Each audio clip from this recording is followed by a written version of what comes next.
It's the Sean McTalk Show with your host, Sean McLaughlin. Thank you very much. Thank you very much. What a week we are having here in the studio. This is the Sean McTalk Show. I am Sean McLaughlin. Is this audience feeling great? Yes, you should feel great, and it's going to be greater for you because Pierre Novellie is our guest this week, the fabulous comedian, writer, and intellect. He is an intelligent man. He went to Cambridge University. He has a belt. He is the real deal. And this is a show that, we enjoy making. I enjoy making it. I'm sure you enjoy watching it. But we don't really do intellect on stage or, frankly, off. The people who make the show aren't particularly smart. The people who watch the show are very unintelligent. We're very unintelligent. Oh, please. Give me a break. You know what you are. You're stinky muffins, and that's why we love you. But don't you think it's time once in a while to get a sharp tack sat at this table? Maybe teach us a thing or two. What's all this electricity nonsense? Why is everyone wearing shoelaces for? Stuff like that. Unfortunately, my regular sidekick, Elliot, will not be here this week. Yes, it's very unfortunate.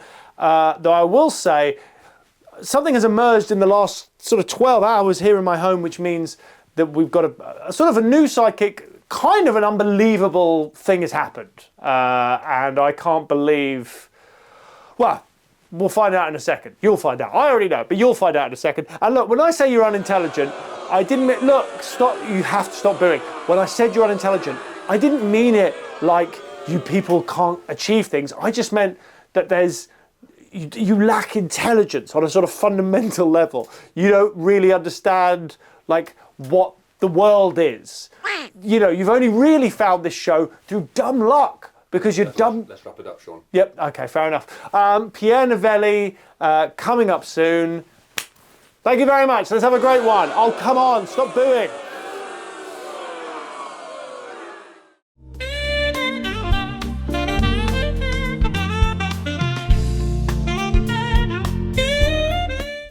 Okay, so yes, Pierre Novellie is on his way. I did mention in the monologue, Elliot, my regular sidekick, can't unfortunately be here. I don't know, I think he's got a rash or something. But we do have an unbelievable replacement because last night, me and my wife, we bought some dark tarot cards and we started what is now known as a coven. We didn't really know what the heck was going on.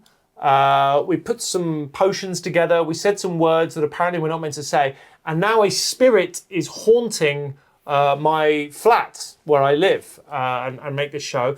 The spirit is still confused about where they come from, who they are, but they've agreed to be the sidekick on this show. They don't really understand even what cameras are, but I think it's time to introduce it. This is genuinely a world exclusive.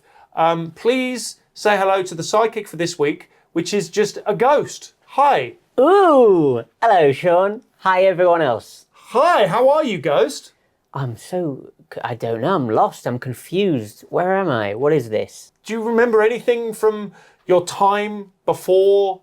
Well, I remember I was in Tudor times, I think, and there were horses and rocks and jousting. There was jousting, okay. Jousting and kings, and I was around then. Oh wow! So were you sort of high up in the court, maybe the Tudor court? That would have been fantastic times because there was a lot of big famous people around that time. I was the highest lady in the court.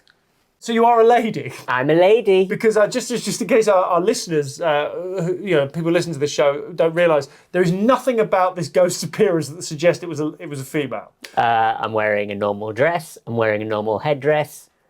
I'm wearing lady things and also a microphone. And also, yes, and I explained to you what a microphone was. You understand that what you're saying now is going to be... I get it now. Back then we would call them microphones.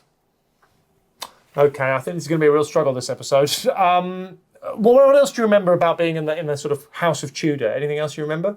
I remember I was married to a man, and I might have had kids, but I might not, I don't know. I think famously not. And he was a bad guy. He was a bad guy. Who, your husband? Yeah. Oh, wow. So maybe it was like a Cromwell or someone like that. Maybe one of the terrible people from the House of Tudor. Can you describe them physically or sort of what their personality was like? He was fit for a bit, and then he wasn't, and he got mean, and he would eat a lot of chicken legs, and he was a bigger guy, but that's okay. I mean, if I didn't know better, I would say that you were married to Henry VIII. Henry VIII, that's the one. You were married to, you're one of Henry VIII's 6 wives. I was certainly one of them. This is a legendary story that he had all these wives. I'm so amazed to talk to you. I wish I knew which one I was talking to you because... So do I. Yeah, me too. But Pierre Novelli's a big history buff who's coming on the show. I'm sure he'll help figure this out. And the key thing to remember is this is very thought out and it's going to be very obvious where this is going. I think that's fair to say. Absolutely. I think this is a high-end good idea for a thing. It's a high-end good idea for a thing. We've got a ghost on a talk show. This is big news. Pierre Novelli, after this.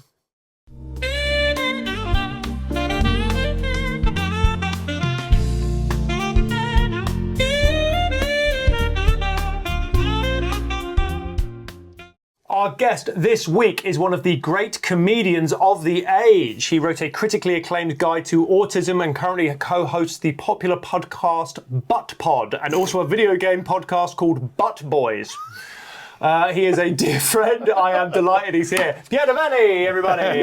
How are you, Pierre? I'm very well, thank you. Thank you very much. What's going on with these podcast titles? Is there something that you're repressing about yourself? I don't know what you mean. Budpod, but have I misread this? All the butts. All the butts. I think that's what life comes down to. I agree. Thank you so much for coming on the show. It's a pleasure. You are on tour right now. Yes. Now, normally, we would save the plugs for the end.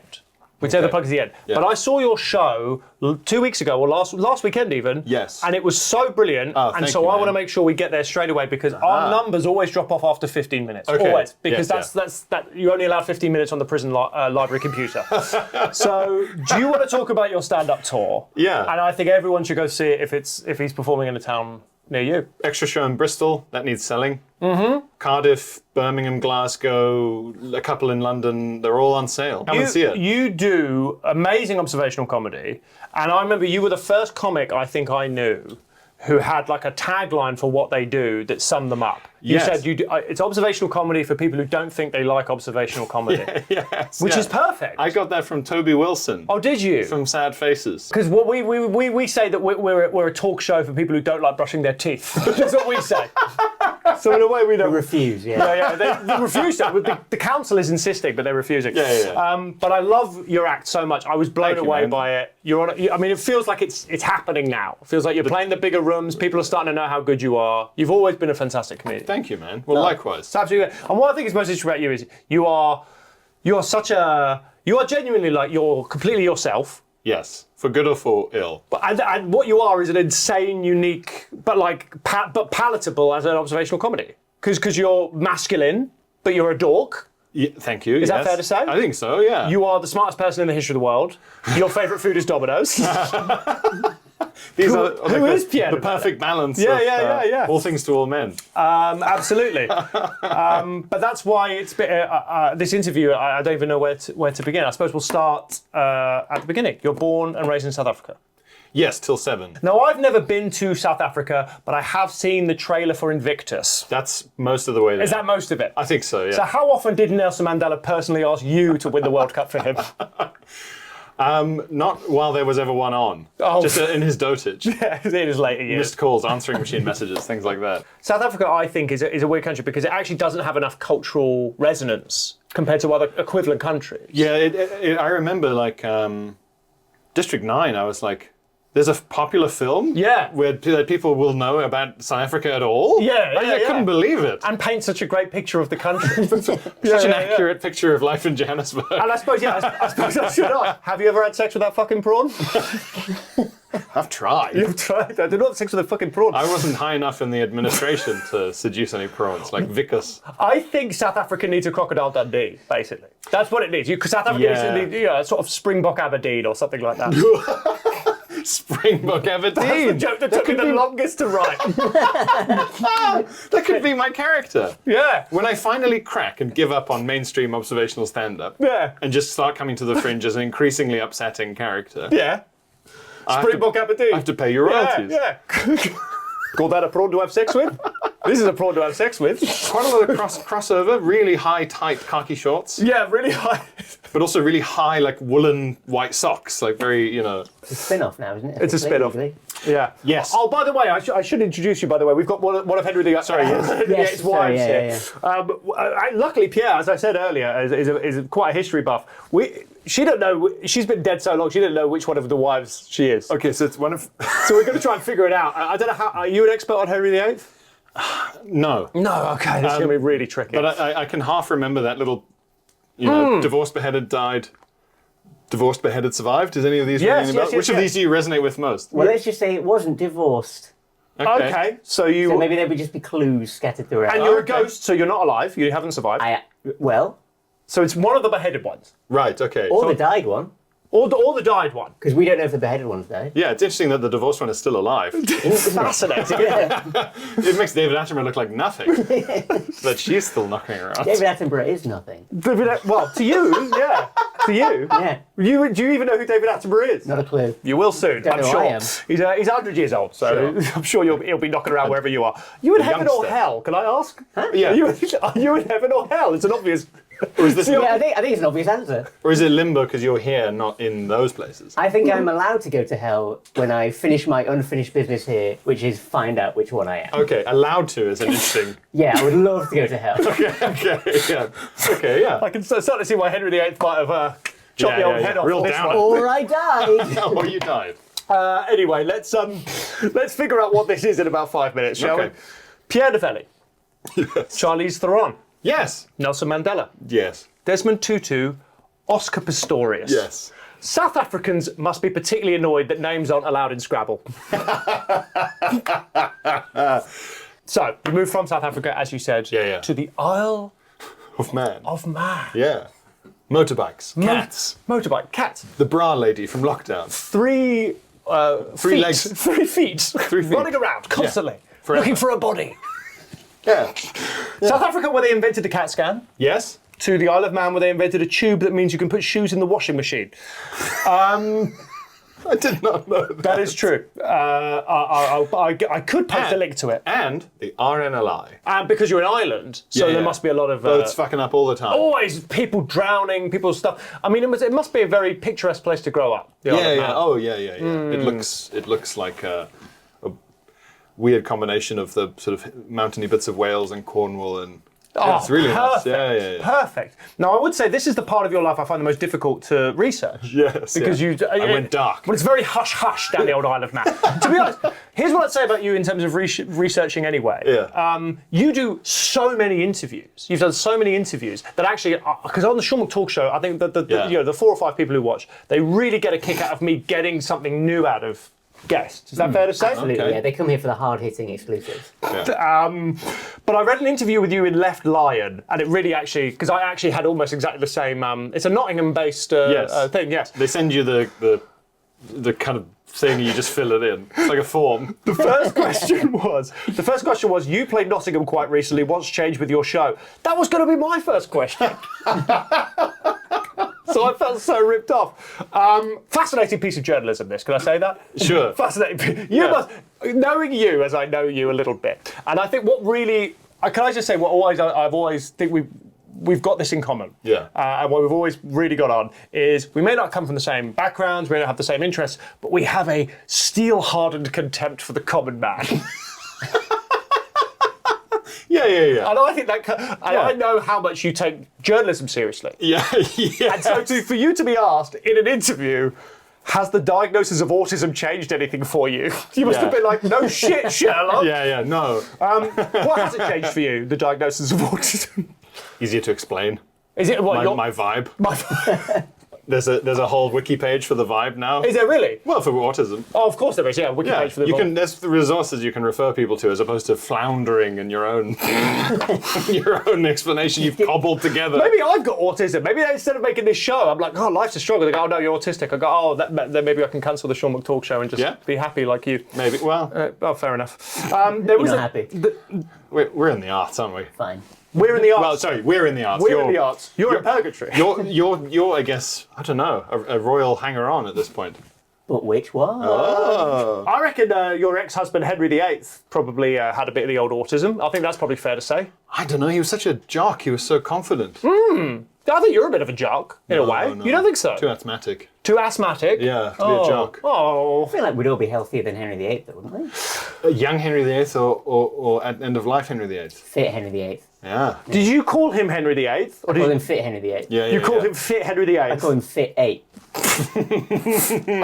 I just want to talk more about this interview. It's such a fascinating piece of journalism. There was a pull quote for the interview. You know when they always have big quotes from the person being interviewed to kind of draw them in and go, oh, well, actually, I want to see more of what this person says. Oh, okay. This is the pull quote they used for you. No, not that extreme, but it's a big thing for me. What do you reckon that was in relation to?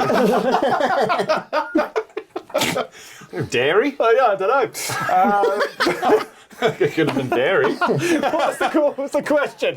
You drinking right for the under? No. No, not that extreme, but it's a big thing for me. Is dairy a big thing for you? Yeah. I don't get to eat. My wife's vegan. I don't get to eat enough dairy. You don't get your bones brittle as hell. Look at me. A breadstick man. I could be snapped by by one of the bugs from The Bug's Life. At the end of the interview, you say, if you saw me at the Canal House last year, come again. Yep. So am I right to assume you've asserted a sort of sexual authority over the people of Nottingham? I try to. They resist as best they can, Robin Hood style. My logic there, I think, was, well, if everyone who came last year comes again, then by definition, it'll be full again. And I want to say I don't need to do any more promotion than that. It's very simple, one for one. Well, I mean, I want to say that to all the people who watch and listen to this show. Feel free to come again. Yeah. Do you enjoy the touring? Do you enjoy the touring life? Sometimes. It depends. I got stuck in Nottingham because trains don't work. And it was one of those things where the train was supposed to be like 9:30. And they were like, we're only going to tell you there's no trains till... at like midnight. So you spend like 3 hours in the train station. Yeah. And so I had to book an emergency hotel. And I went to the hotel room and I opened the bed, like pulled the duvet aside, and there was like a jizzy eye mask in there. I mean, it could have been toothpaste, for people who brush their teeth messily with an eye mask on. Sorry. I'm going to have to just unpack this story a little bit. Sure, okay. First of all, you book an emergency hotel. Yeah. So you're not going to the regular hotel. You're going straight to 999. Emergency services, hotel booking, please. Yeah, I had to queue up an A&E for a hotel. You get into your room, jizzy eye mask. Yeah, like a sinister sleep mask. Not like a one that's just a panel of fabric, like on a plane you might get. But is any of this meaning anything to you, by the way? Panel. We've caught her up on some things, but not... Yeah. Jizz and masks they had. Oh, yeah, loads. We know this. Yeah. It's well attested in the various chronicles. Jizz throughout time. Yeah. It's the one constant. What happened? We've got to stop doing 2 recordings in a day, man. We're so tired. It was, it had like like circular foam things for the eyes on one side of the eye mask, Like it was quite a serious eye mask. And so you probably thought, great, I've had a rough day, can't get home. Oh, there's a complimentary eye mask in my bed. Wonderful eye mask. It's a free cheers. I don't have to make my own anymore. Yeah. Okay, tell my wrists to rest easy. What a life! What a life! That's touring, baby. He went to Cambridge. Yeah. Yeah, I'm in my mid-30s. All my old college colleagues are the head of FTSE 100 companies. Fascinating, isn't it? I'm here arguing about a jizzy mask with a Robin Hood Hotel Incorporated. And now you're sat in a living room in Streatham. Yeah, with a nice background. I wanted to say about this. I want to say this as well. Where did you get this from? He's the first guest who's ever come in here and not insulted the set. You're so polite. You're such a polite man. Yeah. This is from Vancouver. This is the Vancouver Bridge. Oh. But it's actually from Poland, the backdrop. I imported it from Poland. Yeah. Did it pre-exist in Poland? Or did you get someone in Poland to make it? I did not commission it, if that's what you're asking. Yeah. It pre-existed. This is a backdrop that you could have in your home if you want it. Yeah? I mean, I don't know if this is something people would want. Maybe. Make your own Sean McTalk show at home. Do your own Ouija board late night with your wife. You can get another of one of Henry VIII's wives. Is that how this happened? It was unbelievable. I came free with the thing. Right. Because normally my sidekick is a man called Elliot, who I got free with a copy of Kerrang. You're being great, by the way. I just want to go to hell. Pierre. Yes. Because, as I said before, I want to get some stuff out of you that maybe other interviews don't get. Yeah, okay. Normally I do the research myself, but you're a hard nut to crack to find out stuff that, because you go on so many podcasts because you're a great guest, and you've already shown you're a great I guest. flooded the zone. Do you think so? Maybe, yeah. Like Weimar Republic currency. Yeah. Information about me is worthless, except by weight. But I think I found a few things because I hired someone from the Secret Service to do a bit of digging. Okay. So when you moved to the Isle of Man and you went to Russian primary school, how annoying was it that the dinner ladies called you peers? It was extremely annoying, yeah. In South Africa, my name is pronounced Pierre. Peer? Yeah, Pierre. Like the thing that people jump off after they've watched the show. Not all of you. Well, where you and I are going to do our retirement shows. At the end of. At the end of. Back when our modern comedy is viewed as archaic. And it's a bunch of grannies as we talk about diarrhea and the megabus. And our grandkids are going, oh, that stuff's so old hat. Yeah. Why can't they beam their experiences into my mind chip? Watching the Sean McTalk show in those years is going to be like us watching Who's On First. As if anyone found this good. Like duck soup. Watching this, it's going to be hard for people to figure out if it happened before or after the apocalypse. It's going to be very unclear.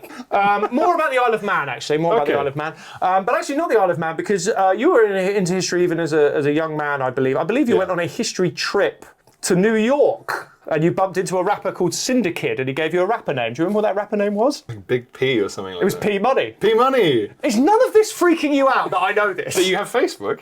It's not Facebook. Oh, right. I've got a web of connections so deep. Yeah. My friend. Well, you do know someone. I know someone who knows you bastard. Yeah, P Money.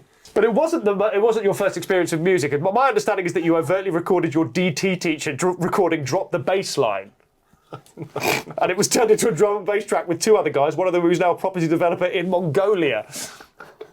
I think this bit would have worked more if you had remembered any of these things.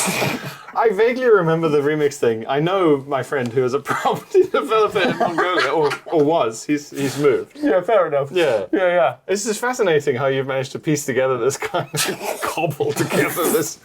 Well, look, the problem is... This is what it would be like for me to try and go to North Korea, I think. This is the kind of thing that they'd be busting out. What about this? What about flying like a pelican? And I go, I don't know. Is it counter-revolutionary? I don't know. I am trying to get information on a 90s boy in the Isle of Man. Yeah. And it is genuinely harder than getting access to Kim Jong-un.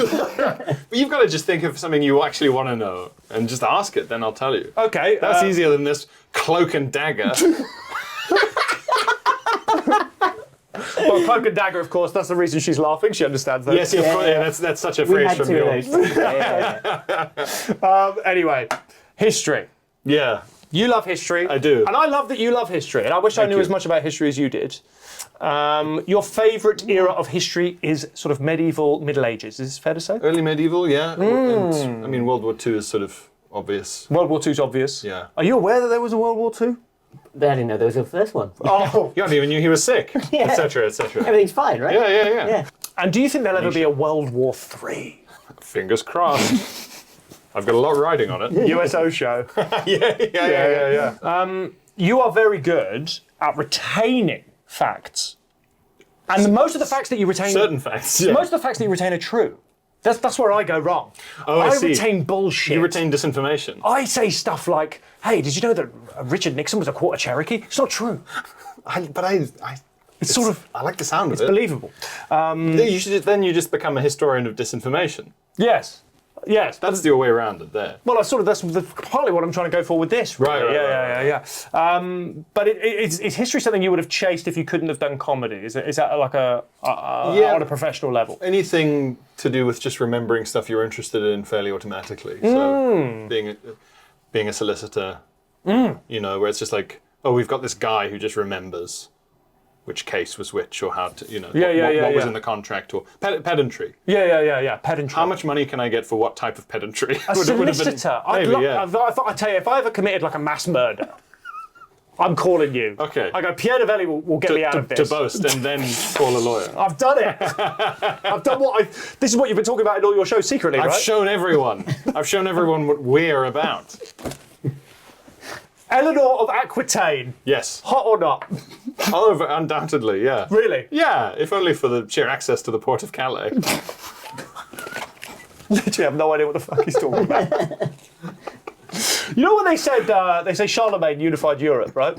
He was the first person to bring Europe together, so as we now know it. Is it fair to say that sort of, over a millennium later, you sort of botched the job a bit? Charlemagne? Yeah. We're going to lay this at his feet, are we? Well, I mean, who else?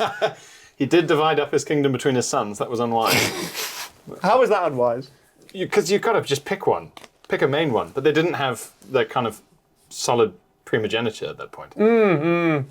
That's why King Offa had his son crowned while he was still alive. Did you just say King Offa? King Offa, yeah. Yeah. Of Mercia. He's the most generous king.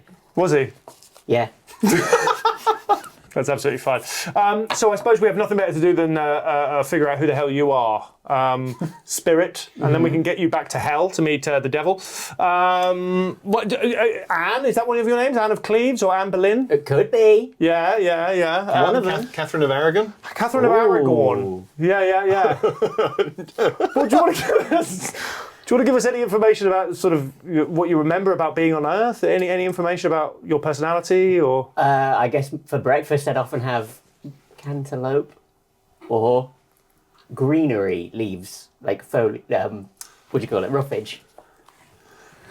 Yeah, okay. It's like a cryptic crossword clue. It really is like a cryptic crossword clue. Cantaloupe. I'm trapped in a cryptic crossword of my own making. Yeah. You used to have cantaloupe and roughage for breakfast. And if that's not a clue, I don't know what is. And how did you meet Henry VIII? How did he meet any of them? I don't know. Just through the court of the. He was introduced. Yeah, so we met in court. You met in court. Yeah. You met in court. Yeah. And what was the first thing said to you? I mean, had he already had husbands at this point? Was your marriage arranged? It was arranged at some point. Yeah. Come on. Had Henry VIII been married before he met you? He certainly had. I'm not the first one. Well, that is a clue. That is a clue. Wow. Herb, get that up. Had he been married twice before? Oh, no. Yes. So, okay. All three. All three? Divorced ahead of time. Okay, yeah, let's say I'm the fourth one. So you're the fourth one? No, the fifth one, that wouldn't make sense. Let's have the fifth one. You're the fifth, Henry VIII's fifth wife. Do you want to look up who Henry VIII's fifth wife is? It's Catherine Howard. Okay, you are, and I hope you're looking forward to going to hell. It's not a sentence I thought I'd say again today. Catherine Howard. That's right. So I guess you've been back on Earth for about 12 hours. Are you looking forward to getting over to hell? What are you looking forward to most in doing? Just doing more podcasts. It's mostly like this over there. Except cooler. Oh, is it? Yeah. That's what they say, isn't it? The devil has all the best podcasts. That's what they say. That's the saying. That's what they say. If you listen to this show backwards. Yeah. Well, there we go. I think we've had a fabulous episode here. I think we've had an absolutely fabulous time. I've got to meet a historical figure, and one of the great comedians of the age has come on and not been impressed by the hours of research that I did about him. It's been another fabulous Sean McTalk show. Pierre, plug your tour again, please, for all the latos. Extra dates, Bristol, Glasgow, Cardiff, Birmingham, they're all on sale, PIERRE-NOVELLIE.com. And I'll be at the Fringe as well because I'm unwell. Why are you at the Fringe all the time? Is this your last one, do you think? I think so. Yeah. I've got a second series of the Radio 4 series. Congratulations. So if I'm going to have to write that, I may as well do the Fringe as well to help me write it. 100%. Maybe that's what Nelson Mandela said to you. That's what he said. Maybe that's what he actually said for South Africa. You must win the end of a comedy award. Constantly gig. And your podcast's Budpod. Budpod. And Button Boys. Button Boys. Button Boys is about gaming, but you don't need to be a mega gamer. You can have grown up playing The Sims and have not played a game since, and you can still enjoy it. I listen to Button Boys. I absolutely adore it. I absolutely adore it. Thank you, man. And I'm banned from all CEX. Anything to plug, Catherine Howard? No, I guess not. If I'm Catherine Howard, I'm off to hell. See you there. See you next Tuesday, everyone. Thank you so much.